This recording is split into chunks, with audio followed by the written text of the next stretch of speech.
நண்பர்கள் அனைவருக்கும் வணக்கம். நம்ம இன்றைக்கி பார்க்கக்கூடிய வேலை என்னென்னா, ஒரு டெம்பரரியாக ஒரு தண்ணி தொட்டி கட்டணும். அதுக்காக நாங்கள் ஒரு ஒரு வாழை நட்டுருக்க இடத்துல கேரளாவில் வேலைக்கு போனோம். அந்த இடத்த பார்த்திங்கன்னா டெம்பரரி செய்தால் போதும், பெரிய செலவு ஒன்றும் ஆகக்கூடாதுன்னு சொன்னாங்க. இருந்தாலும் நம்ம தண்ணி தொட்டி கட்டும்போது தண்ணி உள்ளே நிற்கணும்.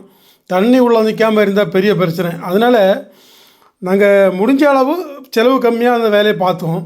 இப்போ பார்த்திங்கன்னா அந்த அடியில் மொத்தம் காட்டுக்கல் போட்டு, காட்டுக்கல்னால் அது வேஸ்ட்டு கல் இருக்கும் இல்லையா, அதெல்லாம் போட்டு அடித்து இறக்கிட்டு கொஞ்சம் மெட்டில் போட்டு நிறுத்திட்டு அந்த கட்டை கட்டிய இடம் மட்டும் காங்கிரீட்டை போட்டு கட்டை கட்ட ஆரம்பித்தோம். இந்த எப்போவுமே நம்ம சொல்லுவாங்க எவ்வளோ சிம்பிளாக முடிக்கணும்னு சொல்லுவாங்க. ஆனால் அந்த வேலை கொஞ்சம் நாளாவது நிற்கணும் உள்ள முறையாக நம்ம வேலை பார்க்க முடியும். இன்னைக்கு கட்டி வச்சுட்டு நாளைக்கு அது தண்ணி லீக் ஆச்சு இல்லை வேறு ஒரு பிரச்சனை வந்துன்னா விடமாட்டாங்க. அதனால் நம்ம வீட்டுக்காரங்க அப்படி சொன்னாலுமே நம்ம செய்யக்கூடிய வேலையை சுத்தம் வேணும். அதே மாதிரி நம்ம வேலையில் மெயினாக உள்ள விஷயம் என்னென்னா, தண்ணி உரைக்க மாட்டோம். பார்த்திங்கன்னா தண்ணி கூடுதல் அதிகமாக தான் போட்டு அந்த கேப்பெல்லாம் இறுக்கி அடைச்சா நல்ல பலமாக இருக்கும். கீழத்தான் பார்த்திங்கன்னா ஒரு கேப்பு ஏற்கனவே விட்டுட்டோம் பைப்பு ஓட்டைக்காக. மொத்தம் சிமெண்ட்டுகளை வச்சு தான் கட்ட போகிறோம். ஏன்னா தண்ணீர் தொட்டி கட்டி எல்லாமே செங்கல்னால் கட்டினால்தான் பெஸ்ட்டு. எந்த காலத்துலேயும் உழைச்சி நிலையாக நிற்கக்கூடிய செங்கல் தான். முன்னாடியெல்லாம் செங்கலில் கட்டி மணலில் தேய்ச்ச தண்ணீர் தொட்டியெல்லாம் பிரச்சனையே வராது. எத்தனை காலம் அப்படியே கிடக்கும். இந்த பார்க்கக்கூடிய இந்த விலைக்கு தான் அந்த கீழே நிற்க வாழைக்கெல்லாம் தண்ணீர் சப்ளை பண்ண தான் இந்த இடத்துல தண்ணீர் தொட்டியை கட்டி போட்டுட்டு ஒரு பைப்பு கனெக்ஷனில் நம்ம தண்ணி மழை நேரத்தில் அந்த தார்ப்பா மூலம் பிடிச்சி நிறச்சிட்டு மழை நிற்கும்போது நமக்கு யூஸ் பண்ண அந்த ஒரு லெவலுக்கு வீட்டுக்காரங்க செய்யாங்க. நமக்கு அந்த ஒரு வேலை கிடைச்சதில் நமக்கு சந்தோஷம். ஏன்னா இந்த மாதிரிப்பட்ட ஒரு வயல்வெளிகள், வாழைக்கு தண்ணீர், இதெல்லாம் எனக்கு ரொம்ப பிடிக்கும். அந்த இயற்கை சார்ந்த விஷயங்களில் எனக்கு ரொம்ப விருப்பம். அதனால் ரொம்ப சந்தோஷமாக இருந்து வேலை பார்த்துட்டு இருந்தேன். எனக்கு மனசுக்குள்ள ஒரே ஒரு எண்ணம் தான் ஓடிட்டு இருந்து, கண்டிப்பாக இந்த வேலை கொஞ்ச நாள் நிற்கணும், அந்த எண்ணம் தான் ஓடிட்டு இருந்து. என்ன தான் அவங்க டெம்பரரின்னு சொன்னாலும் குறைஞ்சது ஒரு 7-8 வருஷமாவது இருக்கணும்னு சொல்ல முறைக்கு தான் மனசுக்குள்ளே தான் வேலை பார்த்துட்டு இருந்தேன். சில நேரங்களில் நம்ம டெம்பரரியாக வேலை பார்க்க இடமும் ஒருவேளை ஒரு 10-15 வருஷம் அப்படி நிலச்சி நிற்கும். அது ஒவ்வொரு கொடுப்பின. அது சில இடங்கள் இது சீக்கிரம் இடிச்சிடணும் அப்படி வேலை பார்க்கியது நிறைய நாள் நிற்கும். இல்லை நம்ம நிறையா இருக்கணும்னு சொல்லி கட்டிய வேலை சீக்கிரம் போகும். அப்படி இதில் பல விதத்தில் உண்டு. இப்போ பார்த்திங்கன்னா இந்த சிமெண்ட்டு கட்டை 6 இன்ச்சு கட்டை, சில இடங்களில் 4 இன்ச்சு கட்டை போட்டு கட்டவங்களும் உண்டு.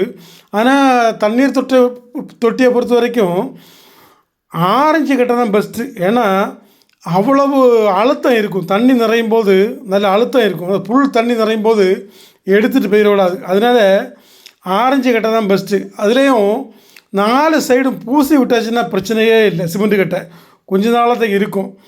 அப்போது நாங்கள் இப்போ கட்டி அந்த வேலையை முடிக்க தருவாயில் வந்துட்டோம். மழை எல்லாம் அதிகமாக போயிட்டே இருக்குது. அதனால் தார்ப்பாயெல்லாம் கட்டி எடுத்து வேலையை முடிச்சிட்டோம். இப்போ பார்த்திங்கன்னா தண்ணீர் நிற்குதா இல்லை. நீங்கள் முதல்ல பார்க்கும்போது நினைப்பீங்க இதில் எப்படிடா தண்ணீர் நிற்குன்னு நினைப்பீங்க. ஆனால் காரணம் அடியில் ஒன்றுமே காங்கிரீட்டு போடலையே, ஒரு 4 இன்ச்சு கிணத்துக்கு காங்கிரீட்டு போட நல்லா இருக்கும் அப்படிலாம் நினைப்பீங்க. ஆனால் நம்ம செய்த வேலைன்னா ஃபஸ்ட்டு அடி லேயரு கல்லெல்லாம் அடித்து நிறுத்தி வெறும் மெட்டில் போட்டு நல்லா இடிகட்டாயிட்டு இடித்து கொடுத்துட்டு அதுக்கு மேலே வெறும் கலவை தான் போட்டிருக்கோம். இந்த வேலையில் சாதாரணமாக அப்படி தண்ணீர் தொட்டி கட்டி அப்படி செய்ய மாட்டோம். நல்ல திக்காக வேலை பார்ப்போம். ஏன்னா ஒரு 4 இன்ச்சு கணத்துக்கு காங்கிரீட் வர மாதிரி தான் வேலை பார்ப்போம். இதுலேயும் தண்ணி நிற்க தான் செய்யுது, பிரச்சனையே இல்லை. பார்த்திங்கன்னா நீங்கள் வேலை தொடங்கிய நேரத்தில் நினைப்பீங்க இதுக்குள்ளே எப்படி தண்ணி நிற்க போகுது. இப்போ தண்ணி எப்படி நிற்க பார்த்தீங்களா. இனி இதை என்ன ஆகும் தெரியுமா, இந்த மழை பெய்ய நேரம் தண்ணீர் தொட்டி நிறைய நேரம் சின்ன ஒரு ஷார்ட் வீடியோ நான் எடுத்து போட, நீங்கள் முழுசாக பாருங்கள். இந்த சைடு பார்த்தீங்கன்னா மொத்தம் சிமெண்ட்டு கட்டை தான். சிமெண்ட்டு கட்டிட்டு தான் மொத்தம் கட்டணும்.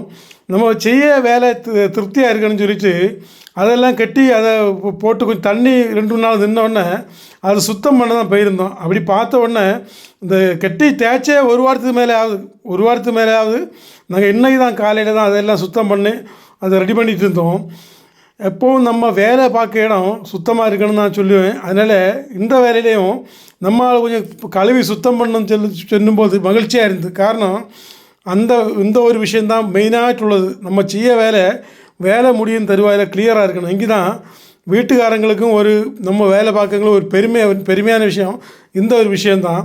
அந்த இடத்தையெல்லாம் சுத்தம் பண்ணிவிட்டு நாங்கள் வந்துட்டோம். இந்த தண்ணீர் தொட்டியை குறிச்சுள்ள கருத்துக்கள் நீங்கள் கமெண்ட் பண்ணுங்கள். இன்னும் நிறைய வீடியோவில் சந்திப்போம். வணக்கம் நண்பர்களே.